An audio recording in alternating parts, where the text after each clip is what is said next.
वर्तमान समय एक गुरुत्वपूर्ण खबर आहरी 24 घंटा छेचिब वर्षा लघुचापर प्रभाव में राज्यर 5टी जिले में प्रबल वर्षा होबार संभावना एवं एथिपाई ऑरेंज वार्निंग जारी करिछि पाणीपाग विभाग। तेबे आसंतु देखिबा केउं 5टी जिले में प्रबल वर्षा होबार संभावना रहिछि।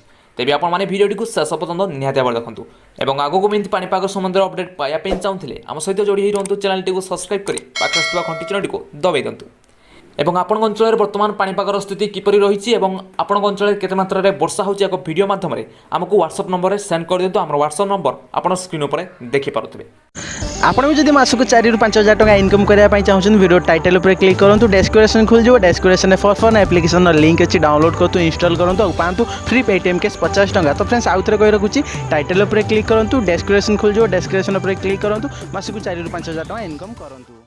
उत्तर बंगोपसागर सृष्टि होता लघुचापर प्रभाव में राज्यर 5टी जिले में आज प्रबल बर्षिब।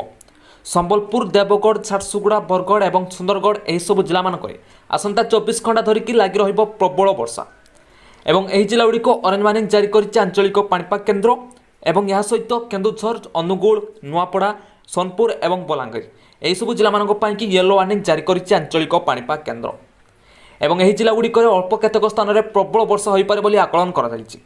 एवं यही लघुचापर पश्चिमबंग और बांग्लादेश अंचल में सामुद्रिक क्षेत्र में एवं रही आसंता 24 घंटा मध्य यह अधिक घनीभूत होबार संभावना रही। तेबे यही लघुचापर कारण राज्य में वर्षार परिमाण बढ़ियो बोली कहुछि।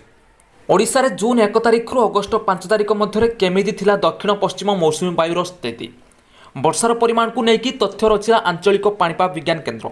जून 1 तारिख रु अगस्ट 5 तारिख भितर स्वाभाविक ठारू 11% कम वर्षा रेकर्ड करा जायछि एवं यही समय 625.9 मिलीमीटर वर्षा रेकर्ड करा जाय था किंतु चलित वर्ष 553.9 मिलीमीटर वर्षा रेकर्ड करा जायछि।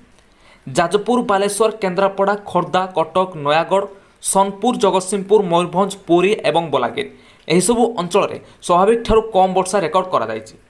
सेहिभଳି ଏହି समय मध्य राज्यर अवशिष्ट 19टी जिले में स्वाभाविक वर्षा रेकर्ड करा जायथिबा आंचलिक पाणीपाग विभाग कहिछि। तेबे जाजपुर में सर्वनिम्न 42% कम वर्षा रेकर्ड कराइथिबा बेले झारसुगुड़ा स्वाभाविक ठारू 16% अधिक वर्षा रेकर्ड करा जायछि। तेबे यह था वर्तमान पाणीपागर अपडेट। तेबे आपण अंचल वर्तमान स्थिति किपरि रही एवं आपण केउं अंचल अटंती ताहा हमको कमेंट माध्यम निश्चित भाव जणांतु। से पर्यंत मु रहिली नमस्कार, जय जगन्नाथ।